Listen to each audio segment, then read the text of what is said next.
I'm Carrie Rabquer. Tim Conley. And I'm Chris Vogt.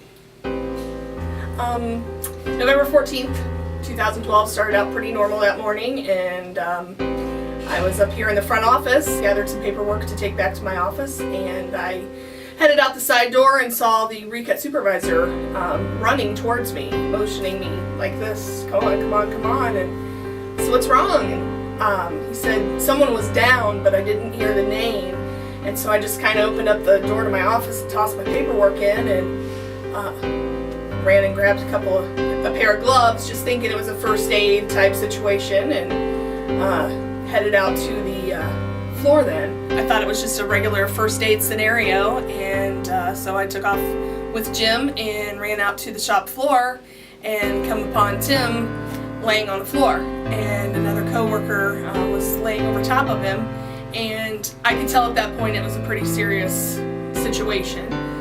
So I began all of the things in my head that we learned in our CPR class, and got down and listened for any breathing or pulse, and I couldn't feel any.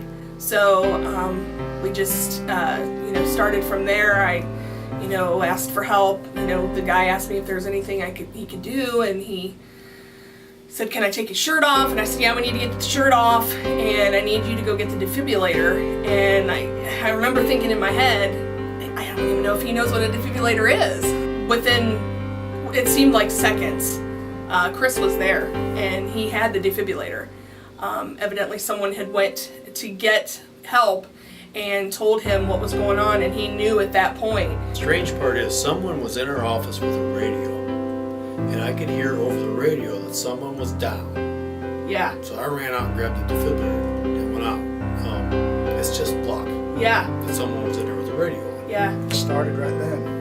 Sharp chest pains, and I don't remember hitting the floor. It saved seconds, probably 30 seconds. By someone standing there, got me going, and out there. And when I got there, Carrie was already doing chest compressions. We got the defibrillator hooked up, and it immediately. I mean, that thing is pretty handy. It tells you what to do. Yeah. Step by step. I mean, it didn't waste any time telling us to shock you. Got a brief reaction out of you, and within seconds you were gone again. So we just kind of let the machine, it told us to finish doing CPR, and so we did. And I did CPR then for a little while longer, and then I told Chris, I said, "You're going to have to take over. I can't do it anymore." Everything they taught us about, how to prepare ourselves, and don't rock back and forth, and don't wear yourself out. In the moment, it's just, you just do what you got to do, and I wore myself out. I completely, just the emotions and everything. And so Chris took over compressions then, and did it for quite some time.